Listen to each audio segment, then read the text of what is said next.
শুভ সকাল বন্ধুরা, তোমরা সবাই কেমন আছো? আশা করছি ভালোই আছো। আজকে আমি নিয়ে আসলাম একটা ছোট্ট মিনি ব্লগ।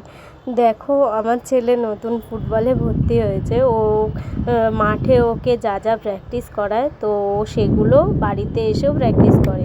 তো দুদিন ও সময় পায়নি প্র্যাকটিস করাতে। আজকে স্যাটারডে, তাই ও একটু সময় পেয়েছে প্র্যাকটিস করার।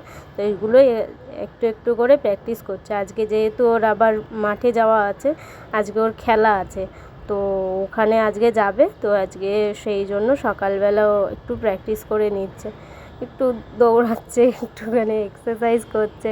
আর বলছে, মা আমি না হাঁপিয়ে যাচ্ছি, আমার ওয়েটটা একটু বেশি, তো তাই আমি হাঁপিয়ে যাচ্ছি, আমি ঠিকঠাক করে করতে পারছি না, আমি ব্যালেন্সটাও ঠিক করে রাখতে পারছি না। দেখো, ব্যালেন্স ঠিক করে রাখতে পারছে না।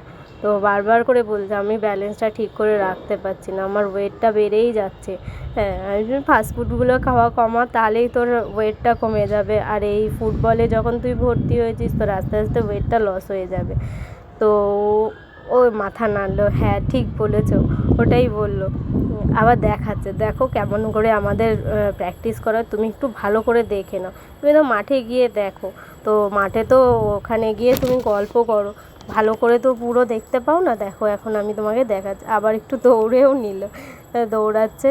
তো দৌড়াতে দৌড়াতে এখন ওর পুরো মানে হয়ে এসছে, শেষের দিকে লাস্টে দৌড়ে নিচ্ছে। দৌড়ে নিয়ে এবার ও ব্রাশ করতে যাবে।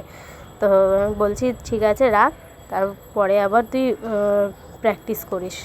তো এখন ও ব্রাশ করবে, ব্রাশে কোলগেট লাগিয়ে নিল। তো এখন ব্রাশ করতে করতে বলছে, আবার কালকে একটু প্র্যাকটিস করব। প্রতিদিন তো একটু প্র্যাকটিস করতে হয়। হ্যাঁ, প্রতিদিনই তো একটু প্র্যাকটিস করতে হবে, নাহলে কী করে হবে। তো চলো বন্ধুরা, আজকের মতন টাটা। আর এই মিনি ব্লগটা তোমাদের কেমন লাগলো একটু জানিও, তাহলে আমি আবার আরেকটা নতুন মিনি ব্লগ নিয়ে আসতে পারবো। তোমরা যদি সহযোগিতা করো, তাহলে আমি আবার আসবো। টাটা, সবাই ভালো থেকো।